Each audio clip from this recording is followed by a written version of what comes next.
Hello friends, welcome to தாளிப்பு ஓசை. இன்னைக்கு வீடியோவில் இட்லி தோசைக்கு சூப்பரான ஒரு சைட் டிஷ் சுட சுட ஈஸியாக செஞ்சிடலாம். இதை எப்படி செய்யலாம்னு சொல்லிட்டு பார்ப்போம். ரொம்ப ஈஸியான சட்னி வெரைட்டி இது. தக்காளி தேங்காய் வச்சு அரைக்கிறது. இதுக்கு ஃபஸ்ட்டு காரத்துக்கு தேவையான மிளகாய் எடுத்துக்கிறேன். நான் ஒரு 6 மிளகாய் எடுத்திருக்கேன்.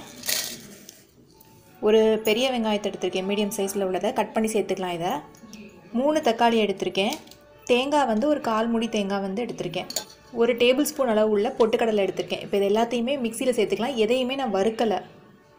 தேங்காய் வெங்காயம் எல்லாத்தையுமே சும்மா ரஃபாக சாப் பண்ணியில் போட்டிருக்கேன். இதை ஒரு தடவை கிரைண்ட் பண்ணிவிட்டு அதுக்கப்புறமேட்டுக்கு தக்காளியை சேர்த்து நல்லா அரைச்சிட்டு வந்துடலாம். அரைச்சிட்டு வந்து காட்டுறேன். இப்போ இது போல் நல்லா அரைச்சிட்டு வந்துட்டேன். தண்ணி எதுவும் நான் சேர்க்கலை. தக்காளியில் இருக்க அந்த ஈரப்பதத்துலேயே ஃபுல்லாக அரைச்சாச்சு. இதை தாளிச்சிக்கலாம். தாளிச்சிட்டு இதை நல்லா கொதிக்க விட்டால் தான் பச்சை வாடை போகும். ஒரு 2 ஸ்பூன் ஆயில் விட்டுருக்கேன். இதில் கடுகு உளுத்தம்பருப்பு தாளிச்சிக்கலாம். கடுகு பொரிய ஆரம்பிச்சதுக்கப்புறம் 1/2 டீஸ்பூன் உளுத்தம்பருப்பு சேர்த்துக்கிறேன். கருவேப்பிலை சேர்த்துக்கோங்க. என்கிட்ட கருவேப்பிலை இப்போ இல்லை, அதனால் இந்த சட்னி இப்போ அரைச்சி வச்ச பேஸ்ட் அப்படியே சேர்த்துக்கிறேன்.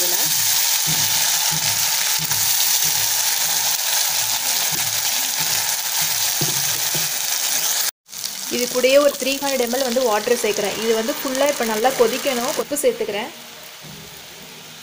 இது ஒரு மீடியம் ஃப்ளேமில் வச்சு நல்லா கொதிக்க விட்டுடலாம். நல்லா 10 மினிட்ஸாக கொதிச்சிட்ருக்கு. அதில் எல்லாம் ராஸ்மெல் எல்லாமே போயிடுச்சு. இது சாப்பிட்றதுக்கு நல்ல குருமா மாதிரி சூப்பராக இருக்கும். தண்ணியோட அளவு நீங்கள் எவ்வளோ வேணுமோ அந்த அளவுக்கு ஆட் பண்ணிக்கலாம். எந்த கன்சிஸ்டன்சி வேணுமோ அதுக்கேற்ற மாதிரி ஆட் பண்ணிக்கலாம். ஸோ நீங்களும் ட்ரை பண்ணி பார்த்துட்டு உங்களுடைய கமெண்ட்ஸ் எனக்கு சொல்லுங்கள். இந்த வீடியோ உங்களுக்கு பிடிச்சிருந்துச்சுன்னா நம்ம சேனலுக்கு சப்ஸ்கிரைப் பண்ணிக்கோங்க. தேங்க்ஸ் ஃபார் வாட்சிங்.